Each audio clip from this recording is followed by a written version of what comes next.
जय हिंद दोस्तों, जय हिंद बच्चों।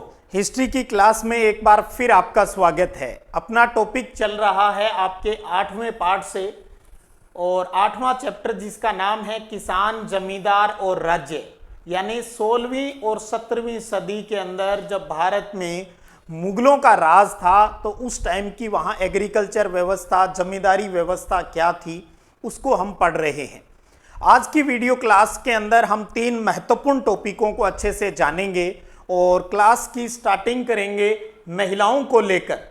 भी कृषि उत्पादन में महिलाओं की भूमिका क्या थी मुगल काल के टाइम, यानी 16वीं 17वीं सदी के टाइम में महिलाओं की भूमिका। एक बहुत ही प्यारा प्रश्न है, बड़े प्रश्न के रूप में 3 या 4 नंबर के रूप में। तो आज की जो महिलाएं गांव के अंदर जो काम करती है ना, आप उस चीज को थोड़ा दिमाग में रखकर अगर इस चीज पर गौर करेंगे तो आपको लगेगा भी लगभग जो आज के टाइम में हम चीजें देखते हैं लगभग कुछ वैसा ही उस टाइम में था। तो एक चीज तो बताऊं, चाहे पुरुष हो या महिला, दोनों ही एग्रीकल्चर के अंदर कंधे से कंधा मिलाकर काम है वो करते थे। जैसे पुरुष है वो खेत जोतने का काम करते थे, वहीं महिलाएं हैं बुआई, निराई, गुड़ाई और कटाई के काम है वो करती थी।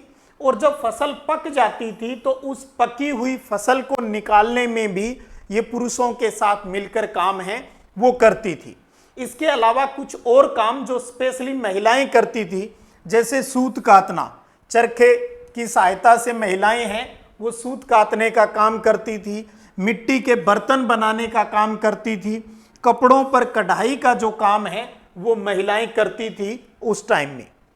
किसान और जो दस्तकार महिलाएं हैं ये जरूरत पड़ने पर न केवल खेतों में काम करती थी बल्कि जमींदारों के खेत घरों के अंदर भी काम करती थी। जैसे आजकल भी गांव के अंदर देखने को मिलता है भी महिलाएं हैं वो खेत का काम भी करती है और उसको लगता है यार 2 रुपए अपने को और कमाने हैं, तो बड़े जो जमींदार होते हैं उनके घरों पर उनके काम को करने में सहयोग करती थी और बदले में जो पैसा है वो उनको मिल जाता था।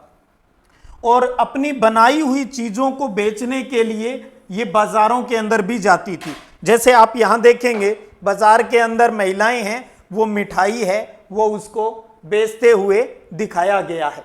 तो आज की तरह ही महिलाएं उस टाइम भी काम करती थी। और कुछ विशेष बातों की बात करें तो मासिक धर्म के समय महिलाओं को हल या कुम्हार की जो चाक होता था उसको छूने की अनुमति नहीं थी। जब पीरियड आए हुए होते थे उस टाइम वो किसी विशेष चीज को नहीं छू सकती थी। बंगाल में ऐसी महिलाएं हैं वो पान के जो बगीचे होते थे उनके अंदर प्रवेश नहीं कर सकती थी, उनको मनाही की गई थी भी उन 4-5 दिनों में आप ये काम है वो नहीं करेंगी। महिलाओं की मृत्यु दर है वो बहुत अधिक थी क्योंकि शारीरिक रूप से ये काफी कमजोर थी। तो जब बच्चों का जन्म होता, डिलीवरी होती, तो उस टाइम बहुत सी महिलाएं हैं वो एक्सपायर हो जाती थी। तो इसलिए विवाहित महिलाएं हैं वो कम थी। और ग्रामीण समाज में शादी के लिए दुल्हन की कीमत चुकानी पड़ती थी, भैया पैसे देने पड़ते थे तब कहीं जाकर शादी होती थी। तलाकशुदा अगर कोई महिलाएं होती या कोई विधवाएं थी तो उनको कानूनी रूप से पुनः विवाह करने की अनुमति है वो भी थी। तो यानी दोबारा शादी है वो कर सकती थी उस टाइम महिलाएं। इसी प्रकार जो रिवाज है जैसे आज भी देखने को मिलता है भी हमारा जो समाज है वो पुरुष प्रधान समाज है, तो कुछ ऐसी व्यवस्था वहां थी भी घर का मुखिया है वो पुरुष होता था और इस प्रकार वो पुरुष है वो महिलाओं के ऊपर है वो अपना कंट्रोल बनाकर रखते थे। अगर किसी महिला के कैरेक्टर के ऊपर जब अंगुली उठती थी भी ये कोई गलत काम में लिप्त है तो उसको कड़ी से कड़ी सजा दी जाती थी।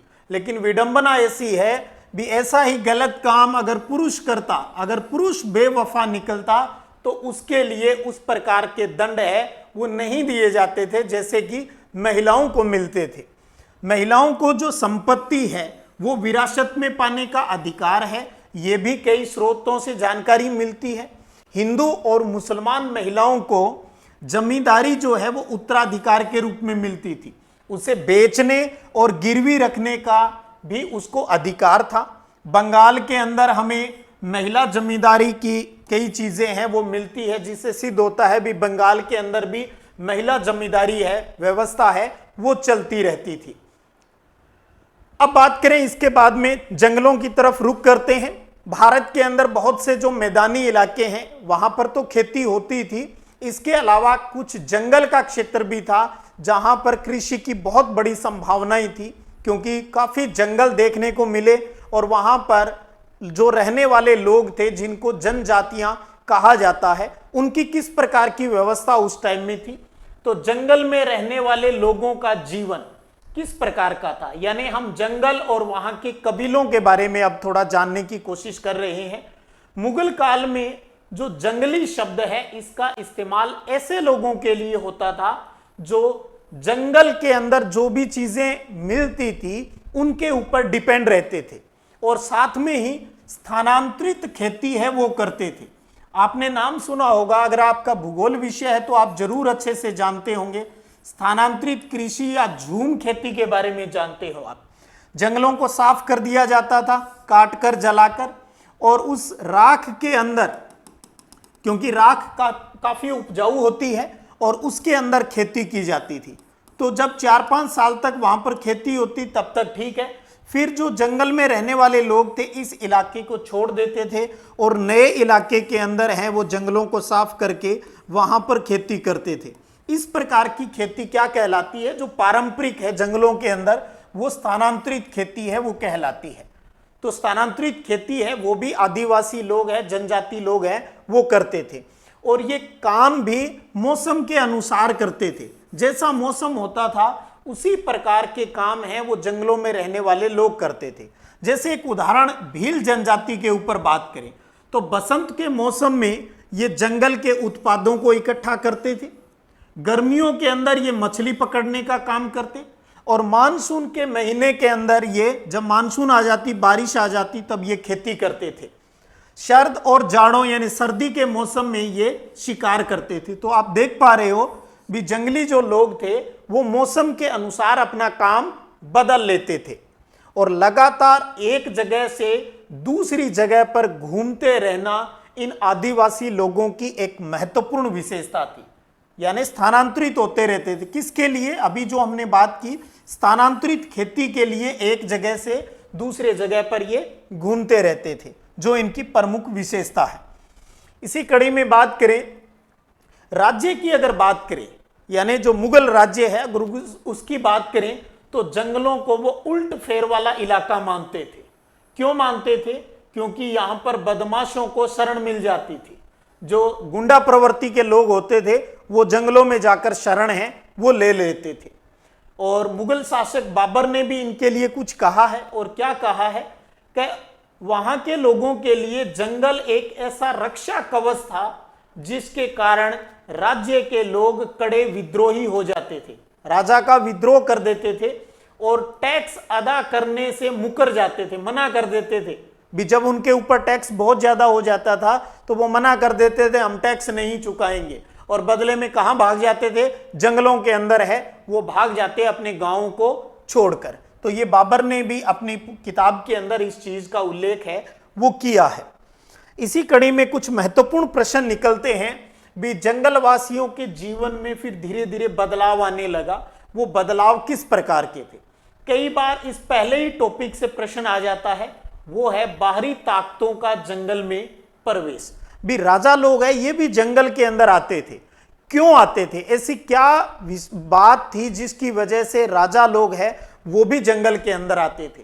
तो जंगल में बाहरी ताकतें कई तरह से घुसती थी। कौन कौन से कारण थे उनके ऊपर बात कर रहे हैं। राज्य को सेना के लिए क्या चाहिए होते थे? हाथी, हाथियों की जरूरत पड़ती थी, और हाथी कहां मिलते थे? जंगलों के अंदर। तो राजा लोग जब भी जंगलों के अंदर आते तो जंगलवासियों से भेंट के रूप में हाथी लेते थे, ताकि उनकी सेना के अंदर वो हाथी है वो काम आ सके। और इसके साथ साथ राजा लोग हैं वो शिकार का अभियान चलाते थे, शिकार के लिए निकल पड़ते थे अलग अलग जंगलों में, इलाकों के अंदर। मूल उद्देश्य क्या था? मूल उद्देश्य था भी अमीरों गरीबों के साथ साथ संपूर्ण जनता को न्याय है वो मिल सके। तो शिकार के बहाने निकलते थे और लोगों की समस्याओं को सुनते थे राजा लोग और उनका समाधान है वो करते थे। तो राज्य की अगर बात करें तो इन दो प्रमुख कारणों की वजह से वो जंगलों की तरफ रुख है वो करते थे। तो एक प्यारा प्रश्न बन जाता है भी 16वीं 17वीं सदी के अंदर राज्य जंगलों में किस प्रकार घुसपैठ है वो करते थे। एक तो हाथी प्राप्त करना और दूसरा शिकार अभियान के माध्यम से लोगों की समस्याओं को सुनना और उनका समाधान करना। इन दो उद्देश्य के लिए राजा है वो जंगलों में आते थे। इसी कड़ी में अब बात करें व्यापारिक दृष्टिकोण से भी व्यापारिक खेती का क्या प्रभाव पड़ा। जब अन्य जगह पर व्यापारिक खेती प्रारंभ हो गई तो जंगलों के ऊपर रहने वाले जो लोग थे जंगलों में उनके ऊपर क्या प्रभाव पड़ा। तो जंगलवासियों के जीवन पर भी प्रभाव पड़ा। शहद हो गया, मोम हो गया, लाख हो गया, इन जंगली उत्पादों की मांग है वो बढ़ने लगी। इससे पहाड़ी लोगों और मैदानी लोगों के बीच में ट्रेड यानी व्यापार है वो शुरू हो गया। 17वीं सदी में भारत से समुद्र पार लाख का निर्यात होता था। हाथी भी पकड़े और बेचे जाते थे। हाथी दांत है वो यूज किया जाता था, उनसे आभूषण बनाए जाते थे और व्यापार में वस्तुओं की अदला बदली भी स्टार्टिंग है वो हो गई थी। तो इस प्रकार व्यापारिक खेती का प्रभाव भी जंगल में रहने वाले लोगों के जीवन के ऊपर पड़ा। जंगल में रहने वाले लोग मतलब आप जनजातियां कहें आज के हिसाब से या आदिवासी शब्द है वो आप इस्तेमाल कर सकते हैं। इसी कड़ी में बात करें जंगल में रहने वाले लोगों के सामाजिक जीवन की भी सामाजिक कारकों का क्या प्रभाव पड़ा। तो ग्रामीण समाज के बड़े आदमियों की तरह जंगल के अंदर भी जो कबीले बने थे उनके सरदार होते थे वो आदिवासी लोग। कई जंगली कबीलों के जो सरदार है वो जमींदार भी बन गए थे और कुछ तो उस इलाके के राजा है वो भी बन गए थे। तो जब राजा बन गया तो अपनी सुरक्षा के लिए उसको क्या चाहिए थी, सेना। तो अपनी सेना तैयार करते थे ये लोग और सेना के लिए अपने ही परिवार के लोगों की भर्ती करते थे या फिर अपने जो भाई बंधु रिश्तेदार जो थे उनसे सैन्य सेवा की मांग करते थे भी यार हम राजा तो बन गए, अब राज्य की सुरक्षा के लिए आपका सहयोग चाहिए, आप हमारी सेना के अंदर भर्ती हो जाए। तो इस प्रकार की मांग करते थे। अब कुछ उदाहरण की बात करें तो सिंध इलाके के जो कबीलाई जो सेना थी उसके अंदर 6000 घुड़सवार और 7000 पैदल सिपाही थे उनके पास। और इसी प्रकार बात करें अहोम राजाओं की। अहोम एक जनजाति है जो कि मूलतः म्यांमार से ब्रह्मपुत्र घाटी के अंदर है वो आई थी, यानी असम साइड के अंदर अहोम जनजाति के लोग हैं वो रहते थे। और ये अपना जो काम था वो दूसरे लोगों से करवाते थे जिनके बदले में उनको कुछ नहीं मिलता था। तो उनको पायक कहा जाता है। ये अपने आप में एक बहुत महत्वपूर्ण बात है। असम में अहोम राजाओं के अपने पायक होते थे, पायक। और ये वो लोग थे जिन्हें जमीन के बदले सैनिक सेवा देनी पड़ती थी भी आपको ये काम करना ही करना पड़ेगा। एक प्रकार से ये बेगार हो गई। और अहोम राजाओं ने जंगली हाथियों को पकड़ने पर एकाधिकार की घोषणा भी कर रखी थी भी जो हाथी है उनको हम ही पकड़ सकते हैं, जब हम ही पकड़ेंगे तो हम ही बेचेंगे भी, हमारा ही उनके ऊपर अधिकार है। और अगर उनके सांस्कृतिक प्रभाव की बात करें तो जिस प्रकार से इस्लाम धर्म का प्रचार बढ़ता गया तो जंगल में रहने वाले लोग हैं इन्होंने भी अपना धर्म परिवर्तन किया और उस धर्म परिवर्तन में कई सूफी संतों ने भी रोल है वो अदा किया था। तो ये जंगल में रहने वाले लोगों से जुड़ी हुई कुछ महत्वपूर्ण चेंजेस की बात होगी। अब आज का अंतिम टॉपिक जमींदारी से जुड़ा हुआ है। ये भी एक अच्छा बड़ा प्रश्न बन सकता है।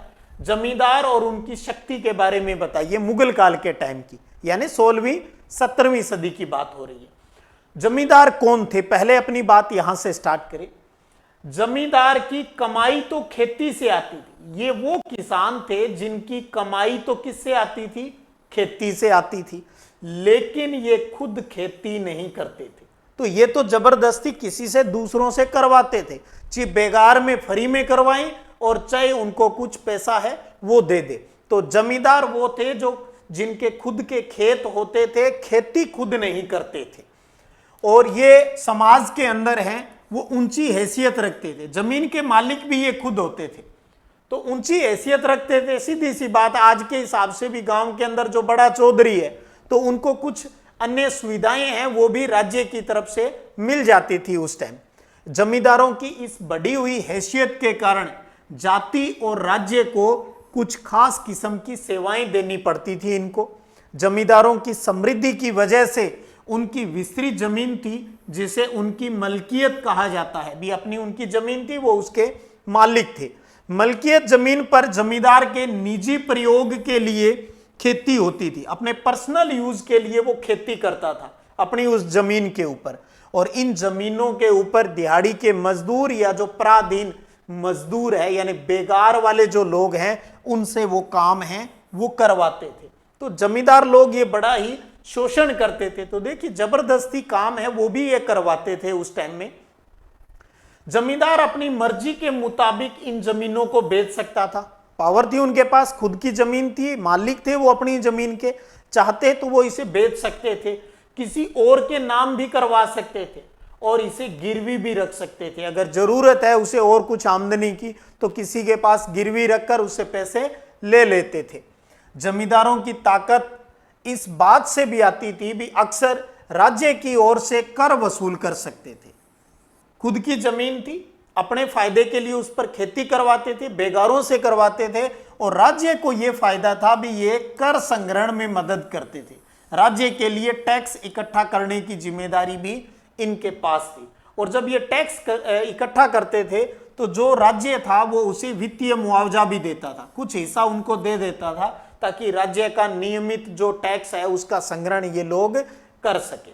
जमीन तो इनके पास खुद की थी ही थी, इसके साथ साथ ये सैनिक भी रखते थे और जरूरत पड़ने पर राजा की मदद है वो करते थे। तो सैनिक टुकड़ियां हैं जमींदार लोग रखते थे, इनके पास घुड़सवार, तोपखाने और पैदल सिपाही हैं, उन सब की व्यवस्था इन जमींदारों के पास होती थी। तो कर्ट खुद की खेती, जमीन पर खेती करवाते थे, खुद नहीं करते थे। और दूसरा क्या हो गया, राज्य के लिए यानी राजा के लिए टैक्स इकट्ठा करते थे और राजा की जरूरत पड़ने पर सैनिक मदद भी करते थे, इसलिए ये अपने पास सैनिक भी रखते थे। ये इनकी ड्यूटियां होती थी। इसके अलावा क्या एक बार जो जमींदार बन गया सिर्फ उसी को ये सुविधाएं थी? तो ये भी देखने को मिला था भी जो निचली जातियां थी, जो पहले जमींदार नहीं थी, वो 4 तरीकों से वो भी जमींदार बन सकते थे, यानी अन्य जाति के लोग भी जमींदार बन सकते थे। वो 4 तरीके कौन कौन से हैं? एक तो है नई जमीनों को बसाकर, नई जगह जमीन ले ली। दूसरा भूमि अधिकारों के स्थानांतरण से, भूमि का अधिकार है वो ट्रांसफर होकर इनके पास आ जाए, उन जाति के लोगों के पास, या राज्य सरकार के आदेश से भी वो उस टाइम का जो राजा है वो कह दे भी ठीक है आज से ये भी हमारी जमींदारी व्यवस्था को संभालेगा, यानी ये भी हमारे लिए टैक्स है वो इकट्ठा करेगा, और या फिर भूमि खरीद कर। तो 4 तरीके से निचली जाति के लोग भी मुगल काल के समय जो जमींदार है वो बन सकते थे। और जमींदार है वो जरूरतमंद किसानों को साजो सामान और उधार देते थे। तो जमींदार क्या करता, किसान को जरूरत होती तो उसकी आर्थिक रूप से मदद है वो कर देता था। जमींदार है ये बाजार भी स्थापित करते थे, जहां पर यानी एक तरीके से कृषि मंडी की स्थापना कर देते थे, जहां पर किसान अपनी फसल है वो आकर बेचते थे। सारी देखरेख है वो जमींदार की होती थी। जमींदार किसानों का शोषण करने वाला तबका भी माना जाता था, भी ये शोषण करते थे। ये सारे ऐसे नहीं थे भी किसानों के हितैषी थे, तो ये कोई ज्यादा किसानों के हितैषी नहीं थे, बल्कि उनका शोषण करते थे, बेगार करवाते थे, उनसे टैक्स वसूलते थे, कोई छूट वगैरह उनको नहीं दी जाती थी। तो ये कुछ बातें थी आज की वीडियो क्लास में भी। एग्रीकल्चर में महिलाओं का योगदान, जंगल में रहने वाले लोगों की व्यवस्थाएं किस प्रकार से थी, और तीसरा उस टाइम की जमींदारी व्यवस्था क्या थी।